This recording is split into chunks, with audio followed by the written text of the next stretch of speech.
मुंबईमध्ये bomb blast करण्याची देखील धमकी देण्यात आलेली आहे आणि डी कंपनीच्या नावे ही धमकी देण्यात आली असल्याचं कळतंय।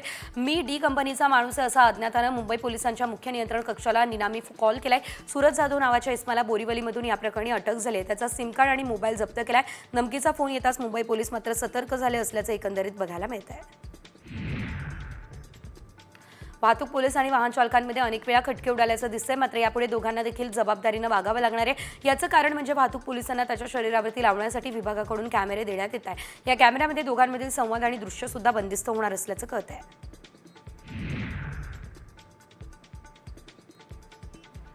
मुंबईमध्ये भटक्या कुत्र्यांप्रमाणे आता भटक्या मांजरींचे देखील सर्वेक्षण केले जाणार आहे। भटक्या मांजरींची नेमकी संख्या पलीकडे नसल्यानं आता याबाबत उपाययोजना राबवता येत नाहीये। त्याकडे आता इमारती आणि झोपड्यांच्या अंतर्गत मांजरी राहत असल्यानं गणना आणि त्यानंतर निर्बीजीकरण आव्हानात्मक ठरतंय।